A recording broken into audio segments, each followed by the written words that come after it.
నమస్తే welcome to business weekend. Demonetisation effect తో నలిగిపోతున్న జనానికి డిసెంబర్ 30 తర్వాత ఊరట కలగనుందా? ఈ నెలలో మార్కెట్లని ప్రభావితం చేసే కీ ఫ్యాక్టర్స్, ఐపీఓకి రానున్న లారస్ ల్యాబ్స్, ఈ స్టోరీలతో బులెటిన్ రెడీగా ఉంది. Let's have a look.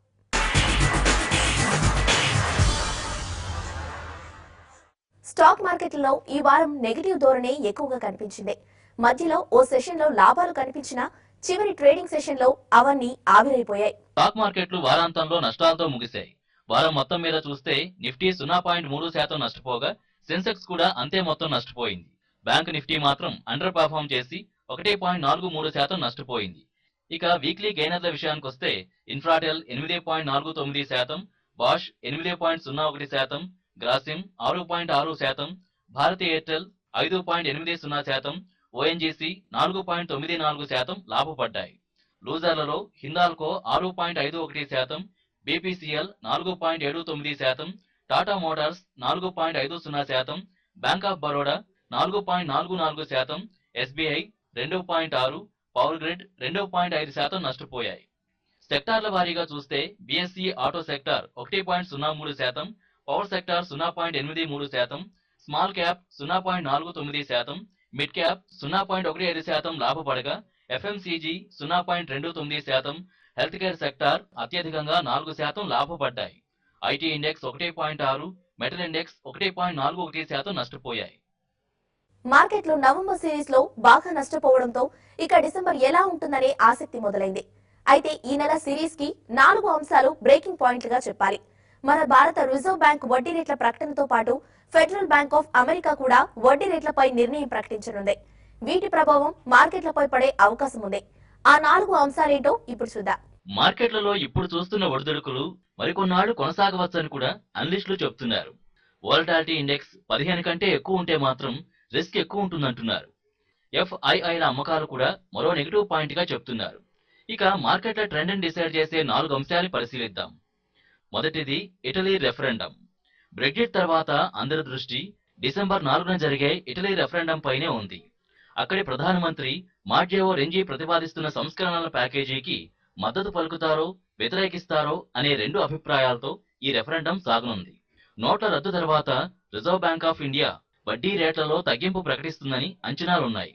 ఈ నేపథ్యంలో డిసెంబర్ 7న జరిగే ఆర్బీఐ సమావేశం ఆసక్తి కలిగిస్తోంది. అలానే క్యాష్ రిజర్వ్ రేషియోని ఆర్బీఐ 100% పెంచడం సందేహాలకు తావిస్తోంది. ఇక మూడో అంశం Europe central bank review. Europe central bank December 8న సమావేశం ఏర్పాటు చేసింది. సెక్యూరిటీల మంజూరు, బాండ్ల కొనుగోలు వంటి కీలక అంశాలపై ఈ సమావేశంలో చర్చతో పాటుగా నిర్ణయాలు కూడా ప్రకటించనుంది. వాటితో పాటే ఆ దేశాల్లోని స్టిమ్యులస్ ప్యాకేజీ పైన ప్రకటన వచ్చే అవకాశం ఉంది. 4వది ముఖ్యమైనది అమెరికా ఫెడరల్ రిజర్వ్ బ్యాంక్ వడ్డీ రేట్లపై సమీక్ష. గత 2 నెలలుగా పాత వడ్డీ రేట్లనే అమలు చేస్తున్న డిసెంబర్లో మాత్రం పెంచే అవకాశాలున్నాయి. ఈ 4 అంశాలతో పాటు దేశీయ పరిస్థితులకి అనుగుణంగా డిసెంబర్లో మన మార్కెట్లు స్పందిస్తాయని మార్కెట్ విశ్లేషకులు చెబుతున్నారు. Stock recommendations, investment options, trading calls ఇలా డిఫరెంట్ కాన్సెప్ట్స్ తో వ్యూయర్స్ కి దగ్గరైన టీవీ5 మనీ ప్రారంభమైన 5 నెలల్లోనే సెన్సేషన్ క్రియేట్ చేస్తుంది. మార్కెట్ లీడర్ గా టీవీ5 మనీ ఇచ్చే సూచనలు, సలహాలు ప్రతిరోజు వేలాది మందికి గైడ్ గా పనిచేస్తున్నాయంటే అతిశయోక్తి కాదు. టీవీ5 నుంచి వచ్చిన టీవీ5 మనీ తొలి తెలుగు బిజినెస్ ఛానల్. డిజిటల్ యుగంలో కొత్త అవకాశాలను అందిపుచ్చుకోవడంతో పాటు యూట్యూబ్ వ్యూయర్స్ కి ఓ ఆన్లైన్ ఇన్వెస్ట్మెంట్ గురువుగా మారింది. ప్రారంభమైన 5 నెలల్లోనే 12 లక్షల మందికి పైగా వ్యూయర్షిప్ సాధించడమే ఇందుకు నిదర్శనం. కంటెంట్ తో పాటు ఏ స్టాక్ కొంటే ఎప్పుడు లాభం వస్తుందో చెప్పే నిపుణుల బృందం దీనికోసం నిరంతరం శ్రమిస్తూ అటు ప్రాఫిట్ యువర్ ట్రేడింగ్ సైట్ తో పాటు బిజినెస్ బులెటిన్లలో అందుబాటులో ఉండడం ఇన్వెస్టర్లకి మార్గదర్శిగా నిలుస్తోంది. పాజిటివ్ ట్రెండ్ తో పాటు మార్కెట్లు పతనమైన సమయంలోనూ లాభాలను ఒడిసి పట్టుకోవడం ఎలానో చెప్పడం టీవీ5 మనీ ఎనలిస్టులకే సాధ్యం. దేశ విదేశాల నుంచి ప్రతిరోజు ఫోన్ కాల్స్, మెయిల్స్ తో తమ సందేహాలు తీర్చుకునే ప్రయత్నం చేస్తున్నారు వ్యూయర్స్ కూడా. అమెరికా సంయుక్త రాష్ట్రాల నుంచి హరీష్. హలో. హలో అండి, వసంత్ గారు. అంటే ఇది I don't have any question, but మీరు ఇంతకుముందు మాట్లాడేది విని మీతో మాట్లాడాలని కాల్ చేస్తున్నాను. అంటే I regularly watch your programme. మీరు చెప్పేదాన్ని వింటుంటాను, though I don't agree with you all the time. Okay. ఇంతకుముందు మీరు చెప్పింది డిమానిటైజేషన్ గురించి, అది దానివల్ల బ్లాక్ మనీ రాదు, పూర్ పీపుల్ కి ఏమీ కాదు, కానీ వాడే సఫర్ అవుతున్నాడు. మీరు అన్నది పార్ట్లీ ఓకే, మేడ్స్ కి డబ్బులు ఇవ్వాలి వాడు, కానీ క్యాష్లెస్ సొసైటీ అంటే అంతమంది లిటరేట్స్ ఉన్న సొసైటీలో క్యాష్లెస్ అంటే వాడు క్రెడిట్ కార్డు డెబిట్ కార్డు ఎట్లా వాడతాడు? ఇంకొకటి పర్సనల్ గా మనకు any political party I totally agree, this is not a political platform to discuss all this. ఇప్పుడు మన 60 సంవత్సరాల నుంచి ఫేస్ చేస్తున్న సమస్య ఇది. బ్లాక్ మనీ కావచ్చు, పేదరికం కావచ్చు, అవినీతి కావచ్చు, ఫేక్ కరెన్సీ కావచ్చు, ఇవన్నీ మనం చాలా ఏళ్లుగా పేరబెట్టుకున్న సమస్య. దీన్ని అడ్రస్ చేసే విధానం అంటూ ఒకటి కావాలి కదా. అది మోడీయే ప్రారంభించవచ్చు, లేదా ఇంతకుముందు మన్మోహన్ సింగ్ గారు ప్రారంభించి ఉండొచ్చు. ఎవరు ప్రారంభించినా దాన్ని మనం అప్లాడ్ చేయాలి, అప్రిషియేట్ చేయాలి. అలాగే మీరు అన్నట్లుగా క్యాష్లెస్ సొసైటీ అనేది ఒకటేసారిగా ఒకటే రోజుగా మనకు జరిగిపోదు. అది డబ్బు సంపాదించడమే కాదు, దాన్ని ఎలా ఎక్కడ ఇన్వెస్ట్ చేయాలో తెలిపే smart investor business breakfast programmes ప్రేక్షకులకు విలువైన సలహాలు అందిస్తున్నాయి. వివిధ కంపెనీల కార్పొరేట్ సమాచారంతో పాటు లైవ్ అప్డేట్స్ ఇవ్వడంలో టీవీ5 మనీ ముందుంటోంది. ఏ బిజినెస్ బ్రేకింగ్ అయినా ముందు టీవీ5 మనీలోనే ప్రత్యక్షమవుతోంది. కొన్ని ఛానళ్లలో రకరకాలుగా ప్రచారం జరుగుతోంది. ఏటీఎం దగ్గర పడి అప్పులు వస్తున్నారు, అందరూ చచ్చిపోతున్నారు, అందరికీ ఇబ్బందులు వచ్చేసాయి, అందరూ చాలా బాధలు పడుతున్నారు. కానీ కొద్ది రోజులు పెయిన్ అనేది తప్పదు. ఇటువంటి ఒక మహాయజ్ఞాన్ని తలపెట్టినప్పుడు ఏమీ తప్పలేదు. చాలా మంది చాలా రకాలుగా త్యాగాలు చేసి మనకు ఇండిపెండెన్స్ తీసుకొచ్చారు. మళ్ళీ ఇది కూడా మరొక ఇండిపెండెన్స్ పోరాటం లాంటిది, స్వతంత్ర పోరాటం లాంటిది. మన జనరేషన్లో చూడగలగటం కూడా ఒక అరుదైన అవకాశం. సో ఈ అరుదైన అవకాశాన్ని అందరం వినియోగించుకొని ప్రభుత్వానికి సహకరించే ప్రయత్నం చేద్దాం. అలాగే నిన్న రకరకాల ప్రచారాలు జరిగాయి. మన ఇళ్లలో ఉన్న బంగారాన్ని మొత్తం లెక్కగట్టి అరకిలో ఉంటే అరకిలో కంటే ఎక్కువ ఉంటే పట్టుకుపోతారని. సో మన అజ్ఞానం, అది మీడియాలో కూడా ఒక అజ్ఞానం ప్రవేశించింది. వాళ్ళు చెప్పింది ఏంటంటే ఐటీ రైట్స్ జరిగినప్పుడు కనుక ఎవరి దగ్గరైనా ఎంత బంగారం ఉండొచ్చు అనే అంశానికి సంబంధించి ఒక స్పష్టత. అది అరకిలో for a married women, 250 grams for an unmarried women and 100 grams for a male. So ఇది ఎందుకంటే ఎక్కువ ఉంటే ఎక్కువ కూడా పట్టుకొని పోరు, దానికి మనం సోర్స్ చెప్పాల్సి ఉంటుంది. ఒక్క స్టాక్ మార్కెట్ విశ్లేషణలే కాకుండా డిఫరెంట్ సెగ్మెంట్లలో తన స్పెషాలిటీ చాటుతోంది టీవీ5 మనీ. దేశ విదేశాల్లోని టూరిస్ట్ స్పాట్స్ పై ట్రావెల్ గైడ్ లా పనికొచ్చే ఎవే ప్రోగ్రామ్, ఫ్యాషన్ ట్రెండ్స్ ని ఒడిసిపట్టే beauty fashion segment, food lovers కోరుకునే డిఫరెంట్ డిషెస్ తో variety tasty words programme, city happenings తో ట్రెండింగ్ హైదరాబాద్ వ్యూయర్స్ ని అలరిస్తున్నాయి. ఓన్లీ బిజినెస్ సెగ్మెంటే కాకుండా హెల్త్ ఈజ్ వెల్త్ అనే కాన్సెప్ట్ తో హెల్త్ లాంచ్ ప్రోగ్రామ్ కూడా టీవీ5 మనీకే ఎక్స్క్లూజివ్ ప్రోగ్రామ్. ఇక ఆటో సెక్టార్ లోని కొత్త లాంచింగ్స్ తో వీల్స్ లాంటి ప్రోగ్రామ్స్ ని వ్యూయర్స్ కి అందిస్తూ ముందుకు దూసుకెళ్తోంది టీవీ5 మనీ. ఇన్ని ప్రత్యేకతలున్నాయి కాబట్టి టీవీ5 మనీ బిజినెస్ ఛానల్స్ లో లీడర్ గా మారింది. ఎప్పుడు ఏ ప్రోగ్రామ్ మిస్ అయినా యూట్యూబ్ లో సబ్స్క్రైబ్ కావడం ద్వారా వాటిని చూసే అవకాశం కూడా టీవీ5 మనీ కల్పిస్తోంది. So don't miss TV five money live on YouTube. Hyderabad కు చెందిన ఫార్మా సంస్థ లారస్ ల్యాబ్స్ ఐపీఓకు వస్తుంది. రుణాల చెల్లింపులు, కార్పొరేట్ ప్రయోజనాల కోసం ఐపీఓకు వస్తున్నామని చెబుతున్న లారస్ ల్యాబ్స్ ఐపీఓ ఈ నెల 6న ప్రారంభమై 8న ముగియనుంది. లారస్ ల్యాబ్స్ ఐపీఓ ధరల శ్రేణిని ఒక్కో షేర్ 426 నుంచి 428 రూపాయలుగా ప్రకటించింది. 35 షేర్లు చొప్పున ఒక్కో లాట్ ను నిర్ణయించింది. దరఖాస్తు చేసుకునేవారు కనీసం 35 షేర్లు దాని గుణిజాలలో అప్లై చేయాల్సి ఉంటుంది. ఈ ఐపీఓకు దరఖాస్తు చేసే అర్హత గల ఉద్యోగులకు ఒక్కో షేర్కు 40 రూపాయల చొప్పున రాయితీ లభించనుంది. యాక్టివ్ ఫార్మా ఇంగ్రీడియంట్ వ్యాపారాన్ని ఈ జనరిక్ డ్రగ్ తయారీ సంస్థ నిర్వహిస్తోంది. యాంటీ రిట్రోవైరల్, హెపటైటిస్ సి, ఆంకాలజీకి సంబంధించిన ఔషధాలను ప్రధానంగా లారస్ ల్యాబ్స్ తయారు చేస్తుంది. ఐపీఓ ద్వారా 2,41,07,440 ఈక్విటీ షేర్లు విక్రయించనుండగా ప్రస్తుత షేర్ హోల్డర్లైన Aptuit, blue water, FIL capital management, ఎఫ్పిఐలు తమ వాటాల్ని తగ్గించుకుంటున్నాయి. వీటిలో 300 కోట్ల విలువైన షేర్లను లారస్ తాజాగా ఇష్యూ చేస్తోంది. వార్బర్గ్ పెన్కస్ గ్రూపునకు చెందిన బ్లూ వాటర్ 2014లో లారస్ ల్యాబ్స్ లో 550 కోట్ల పెట్టుబడులు చేసింది. ఇప్పుడు ఐపీఓ ద్వారా పాక్షికంగా వైదొలిగేందుకు ఈ కంపెనీ ప్రయత్నిస్తోంది. బ్లూ వాటర్ కు లారస్ ల్యాబ్స్ లో 32% వాటా ఉంది. 8 రోడ్ వెంచర్స్ కు చెందిన ఎఫ్ఐఎల్ క్యాపిటల్ మేనేజ్మెంట్ కూడా లారస్ లో కీలక వాటాలు కలిగి ఉంది. విశాఖలో త్వరలో R&D సెంటర్ను ప్రారంభిస్తున్నామంటున్నారు సంస్థ CEO సత్యనారాయణ చావా. ఐపీఓ 1330 కోట్ల ఐపీఓ అండి. అందులో 300 కోట్లు ఏమో ప్రైమరీ, 1030 క్రోర్స్ ఏమో మా ప్రైవేట్ ఈక్విటీ వాళ్ళు అమ్ముతా ఉన్నారు. ఒక ప్రైవేట్ ఈక్విటీ వాళ్ళు 2007లో వచ్చారు, వాళ్ళు మొత్తం అమ్ముతున్నారు. ఫెడిలిటీ వాళ్ళు 18% ఉంది, వాళ్ళు 6% అమ్ముతా ఉన్నారు. వాబర్గ్ పింకస్ వాళ్ళకి 30% ఉంది, వాళ్ళు 10% అమ్ముతా ఉన్నారు. ఈ ఇష్యూకి వచ్చిన తర్వాత కూడా ప్రైవేట్ ఈక్విటీ వాళ్ళకి సుమారుగా 30% ఈక్విటీ ఉంటుందండి.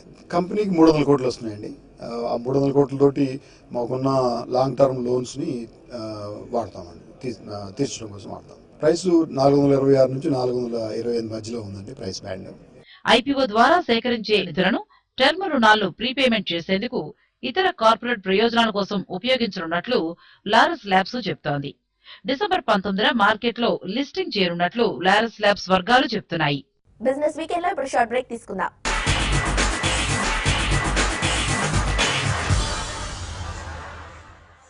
Welcome back to business weekend.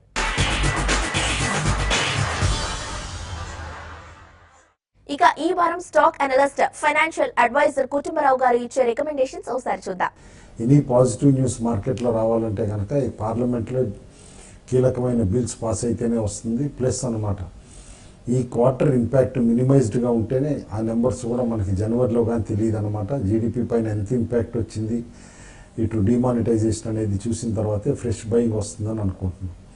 FIIs ఇంకా కూడా నెగిటివ్ యాటిట్యూడ్ తోటే ఉన్నారు. అయితే డొమెస్టిక్ ఇన్స్టిట్యూషన్ సపోర్ట్ తోటే మార్కెట్స్ సస్టైన్ అవుతున్నాయి క్లియర్లీ. అయితే ఫండ్స్ ఫ్లో మ్యూచువల్ ఫండ్స్లో బాగుంది కాబట్టి అనమాట. అండ్ నెక్స్ట్ క్వార్టర్లో ఎనీవే ట్యాక్స్ కన్సెషన్స్ కోసం అని చెప్పేసి ఇన్వెస్ట్మెంట్ ఫ్లోస్ కూడా వస్తాయి కాబట్టి మ్యూచువల్ ఫండ్స్కి మార్కెట్ సపోర్ట్ అంతా కూడా డొమెస్టిక్ ఇన్స్టిట్యూషన్స్ పైన ఆధారపడడం. ఓవరాల్గా markets as of now range bound ఉంది కాబట్టి లాంగ్ టర్మ్ ఇన్వెస్టర్స్ మాత్రం లాంగ్ టర్మ్ వ్యూ తోటి బాగా కరెక్ట్ అయిన గుడ్ స్టాక్స్ని పికప్ చేసుకోమంటాను. ట్రేడర్స్ మాత్రం సెల్ ఆన్ ర్యాలీస్ అనమాట, వీక్ కౌంటర్స్లో. ప్లస్ అనమాట బై ఆన్ డిప్స్ అంటాను. స్ట్రాంగ్ కౌంటర్స్ అనగా కరెక్ట్ అయినప్పుడల్లా డిప్లో బై చేస్తే కనుక స్మాల్ ర్యాలీస్లో ఎగ్జిట్ కావచ్చు. సెన్సెక్స్ నిఫ్టీ చూస్తేనమాట క్లియర్లీ సెన్సెక్స్ కూడా క్లోజర్ టు 26,000 క్లోజ్ అయింది. 26,231 దగ్గర అనమాట. కాస్త వీక్గా క్లోజ్ అయిందని చెప్పి అనుకోవచ్చు. NSE నిఫ్టీ కూడా 8100 కింద క్లోజ్ అవటం కాస్త నెగిటివ్ సిగ్నలే. అయితే మేజర్గా ట్రేడర్స్ అబ్జర్వ్ చేయాల్సింది ఏంటంటే 26,000 లెవెల్ సెన్సెక్స్ పైనను 8,000 లెవెల్ నిఫ్టీ పైన దాని కిందే కంటిన్యూస్గా ట్రేడ్ అవుతానమాట. లాస్ట్ వీక్ లోస్ కూడా కట్ అయ్యే పాసిబిలిటీ ఉందన్నమాట. అండ్ తిరిగి బ్రెక్సిట్లో కూడా టెస్ట్ చేసే పాసిబిలిటీ రూల్ అవుట్ చేయలేం. ఓవరాల్గా అవాయిడ్ లాంగ్స్ అని చెప్తాను, అంటే అగ్రెసివ్ లాంగ్స్ అయితే వద్దనమాట. And any cash market positions ఉంటాయన్నమాట ఇండెక్స్ పుట్స్ తోటి అనమాట హెడ్జ్ చేసుకోమని చెప్పేసి అడ్వైస్ చేస్తాం. ఇండివిజువల్ సెక్టార్స్ చూస్తే కనుక గత వారం అనమాట బ్యాంక్స్లో మెటల్స్లో సెల్లింగ్ రావటం అబ్జర్వ్ చేయొచ్చు మనం. అదేవిధంగా మైల్డ్ బయింగ్ ఆటోలోను, పవరు, FMCG స్టాక్స్లో కనిపించింది. అయితే క్లియర్లీ సెక్టరల్ రొటేషన్ కూడా స్పీడ్గా నడుస్తుంది కాబట్టి అనమాట ఇన్వెస్టర్స్ ఆ ట్రేడర్స్ కూడా అనమాట అబ్జర్వ్ చేయమంటాను. ఏది ఫ్యాన్సీ వస్తుందో సెక్టర్ అనమాట కేర్ఫుల్గా అబ్జర్వ్ చేయమని. ఓవరాల్గా రిస్కీ టైమ్స్ కాబట్టి అనమాట కేర్ఫుల్గా ట్రేడ్ చేయడం advisable with stop loss. Technicals but అనమాట కొన్ని స్టాక్స్ బై ఆన్ డిక్లైన్స్ అంటున్నాం. ఆ stocks Grasim, UltraTech cement, Tata power, ONGC, GAIL, Maruti, Hero motor, Idea cellular, Adani enterprises. అదే కొన్ని స్టాక్స్లో వీక్నెస్ ఉందన్నమాట. ఆ stocks Kaveri seeds, Kotak bank, Zee entertainment, Titan industries, Sun TV, LIC housing, Tata motors. Specific స్టాక్స్కి వస్తేనమాట clearly with medium term view and positional trade కిందే తీసుకోమంటాను అనమాట. 2 స్టాక్స్ రికమెండ్ చేస్తున్నాను. Aurionpro solutions technology solutions provider financial services కంపెనీస్కి ప్లస్ పేమెంట్ గేట్వేస్ ఇలాంటన్నిటికీ కూడా digital పేమెంట్స్కి అనమాట ఈ కంపెనీ క్యాటర్ చేస్తుంది. ఓవరాల్గా చూస్తున్నాం ఎప్పుడైతే డిమానిటైజేషన్ మొదలయ్యి క్యాష్లెస్ ఎకానమీ దిశగా తీసుకెళ్తున్నారో కేంద్ర ప్రభుత్వం అనమాట చిన్న చిన్న కంపెనీస్ ఏవైతే ఇటు డిజిటల్ పేమెంట్స్ క్యాష్లెస్ సెగ్మెంట్లో అనమాట ఆపరేట్ చేస్తున్నాయి అన్నింటిలో హైట్ అండ్ ఇంట్రెస్ట్ వచ్చింది. Like RS software, nucleus software, Aurionpro ఇలాంటి కంపెనీస్ అన్నీ కూడా ఇవన్నీ కూడా యాక్టివ్గా ఉంటాయి కాబట్టి షార్ట్ టు మీడియం ట్రేడ్ తోటి బై చేయమని చెప్పేసి సజెస్ట్ చేస్తాను. Second stock Titagarh wagons limited అనమాట. Clearly railway stock heavy engineering స్పేస్ను ఇన్ఫ్రాస్ట్రక్చర్కి అనమాట ఎక్విప్మెంట్ సప్లయర్ వ్యాగన్స్లో one of the leading suppliers for the railways అనమాట. రీసెంట్లీ కంపెనీకి అనమాట రివైజ్డ్ ఆర్డర్ బుక్ వస్తుందని చెప్పేసి కూడా ఇండికేషన్స్ వచ్చినాయి. ప్లస్ ఈ కంపెనీని అనమాట స్టడీ పెర్ఫార్మర్ ఎప్పుడైనా సరే. బట్ ఈసారి రైల్వే బడ్జెట్ యూనియన్ బడ్జెట్ తోటి కలిపేయటం ప్లస్ February 1st అనమాట కంబైన్డ్ బడ్జెట్ వస్తుంది కాబట్టి మేబీ రైల్వే స్టాక్స్లో ఒక మైల్డ్ ర్యాలీ ఈ వీక్నెస్ ఎండ్ అవుతున్న తరుణంలో స్టార్ట్ అవ్వచ్చు. కాబట్టి పొజిషనల్ ట్రేడ్ కింద టిటాగర్ వ్యాగన్ కూడా మీడియం టు షార్ట్ టర్మ్కి అనమాట బై చేయమని చెప్పేసి రికమెండ్ చేస్తాం. బంగారంలోను వెండిలోను వీక్నెస్ కనిపించింది అనమాట. ఎందుకంటే బంగారం $1,170 పర్ ounce దగ్గర ట్రేడ్ అవుతుంది. అదేవిధంగా వెండి కూడా $18.4 పర్ ounce దగ్గర ట్రేడ్ అవుతుంది. $20 కింద ఉన్నంతసేపు వెండి వీక్నెస్ ఏనమాట సిగ్నిఫికెంట్గా జనరేట్ అయ్యే పాసిబిలిటీ ఉంది.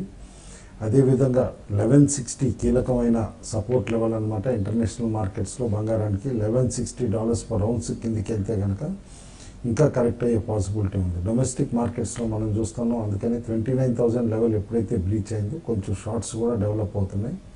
కాబట్టి సెల్ ఆన్ ర్యాలీస్ అని అంటాను gold as of now. Apollo hospitals international finance corporation IPC నుంచి 450 కోట్లను సమీకరించనున్నట్లు వెల్లడించింది.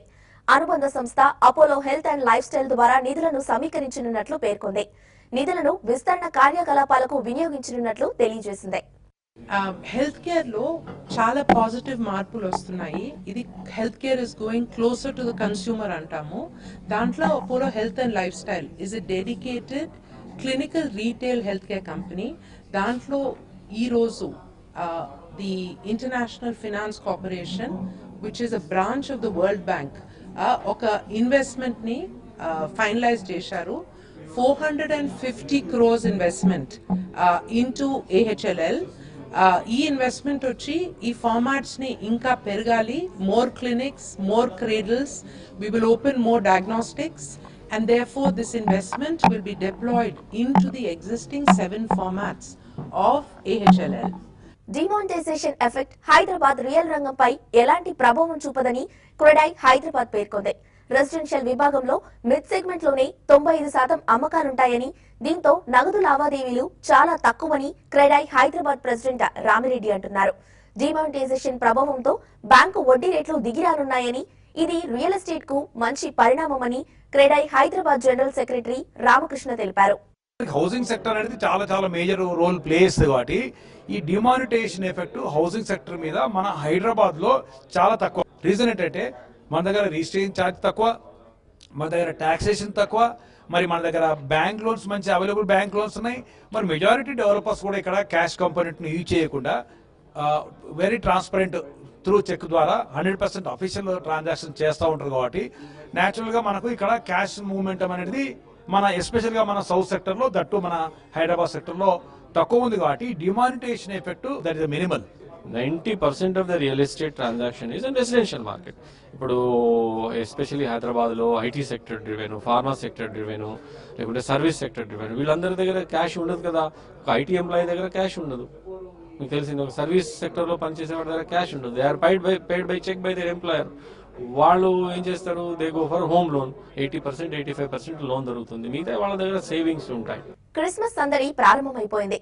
ఇంకా 3 వారాల సమయం ఉన్నా నగర వ్యాప్తంగా ఇప్పటికే పండగ వాతావరణం అలుముకుంటుంది. క్రిస్మస్ సందర్భంగా హైదరాబాద్ మాదాపూర్లోని నోవోటెల్ హోటల్లో ఏర్పాటు చేసిన ట్రీ లైటింగ్ సెరమనీ ఆకట్టుకుంటుంది. కలర్ఫుల్ లైటింగ్ తో ఏర్పాటు చేసిన క్రిస్మస్ ట్రీతో పాటు 4000కు పైగా జింజర్ బిస్కెట్స్ తో ఏర్పాటు చేసిన జింజర్ బ్రెడ్ హౌస్ ఆకట్టుకుంటుంది. నోవోటెల్ హైటెక్ హైదరాబాద్ లో క్రిస్మస్ సెలబ్రేషన్ స్టార్ట్ చేస్తున్నాం. వెనకతలు చూడొచ్చు, ఇది ఒక వింటర్ క్యాసిల్ లాగా ఉంది, వైట్ అండ్ బ్లూ కలర్ లో. దీన్ని చేయడానికి ఆల్మోస్ట్ 6 days పడింది, ప్లస్ 110 kgs ఆఫ్ షుగర్ పడింది. ఇది చేసిన తర్వాత మేము లాబీలో ప్లేస్ చేసాం. దాని చుట్టూ డెకరేషన్ కట్ చేసాం. ప్లస్ మా మెయిన్ కేక్ షాప్ ఉంది. కేక్ షాప్లో కూడా మేము different varieties of cakes, cookies, Christmas plum pudding అవన్నీ ప్లేస్ చేసి కాఫీ షాప్కి, కేక్ షాప్కి మొత్తం జింజర్ బ్రెడ్ హౌస్ లాగా చేసాం. మీరు వచ్చి ఇవన్నీ చూసేసి you can enjoy and have the festival spirit of Christmas.